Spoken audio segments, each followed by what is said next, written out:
اللہ رب العالمین قرآن پاک میں کہتا ہے فَأَمَّا الْإِنسَانُ إِذَا مَا ابْتَلَاهُ رَبُّهُ فَأَكْرَمَهُ وَنَعَمَهُ، جب رب العالمین انسانوں کا امتحان لیتا ہے، آزمائش لیتا ہے، کسی مسئلے میں مبتلا کرتا ہے، آزمائش میں مبتلا کرتا ہے، اور پھر انعام و کرام کی بندوں پر بارش کرتا ہے، خوشحالی دیتا ہے، بنگلے جائیدادیں دیتا ہے، فیکٹریاں اور کاریں دیتا ہے، کاروبار چمکنے لگتا ہے۔ فرمایا فَأَمَّا الْإِنسَانُ إِذَا مَا ابْتَلَاهُ رَبُّهُ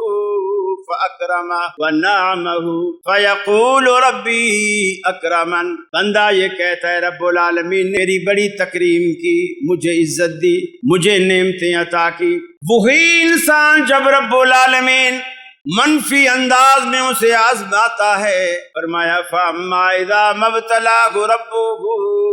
فَقَدَرَ عَلَيْهِ رِزْقَهُ، اللہ جب ایسے آزماتا ہے اس کے ہاتھوں کی فراوانی کو رب العالمین روک لیتا ہے، رزق کو تنگ کر دیتا ہے۔ زیادہ فراوانی میں کھیلنے والا انتہائی تنگ دستی میں آ جاتا ہے، فَيَقُولُ رَبِّي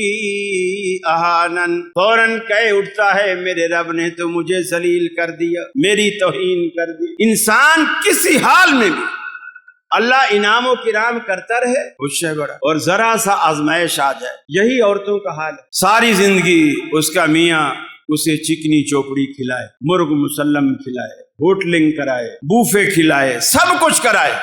اور ایک دن اگر گھر میں چٹنی کھانی پڑ جائے تو وہ ساری 10 سالہ محنت پہ پانی پھیر کے رکھ دیتی ہے اور کہتی ہے میں تو پہلے ہی ابا سے کہتی تھی یہ کنگلا ہے، اس سے میری شادی نہیں کر، کنگلے سے شادی نہیں کر، میں تو جب یہ نہیں کہ اب تک میں کیا کھاتی رہی، میں تو جب سے آئی ہوں کچے پیاز اور چٹنی کھا۔ اسی لیے رسول اکرم صلی اللہ علیہ وسلم نے فرمایا جب معراج والی رات مجھے جنت کے مناظر بھی دکھائے گئے اور دوزخ کے مناظر بھی دکھائے گئے تو میں نے دوزخ کے اندر سب سے زیادہ عورتوں کی تعداد، اس کی ایک وجہ یہ ہے کہ یہ غیبت بہت کرتی ہیں، دوسری یہ کہ خامدوں کی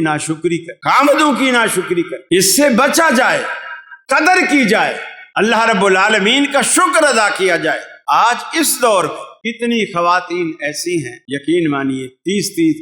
35 40 سال عمریں ہو گئی ہیں اور ان کے رشتے نہیں ہیں۔ شکر پڑھنا چاہیے، اللہ نے آپ کو اپنے گھر والا بنا دیا، عزت دی، وقار دیا، ٹھاٹ دیا۔ بہو کو چاہیے کہ ساس سسر کو ماں باپ کا درجہ دے، اور ساس سسر کو چاہیے کہ بہو کو بیٹی کا درجہ دے، تاکہ گھر بستے رہے، گھروں میں محبت رہے، گھر پنپتے رہیں، اور بچوں پر اس زندگی کے بڑے اچھے اثرات مرتب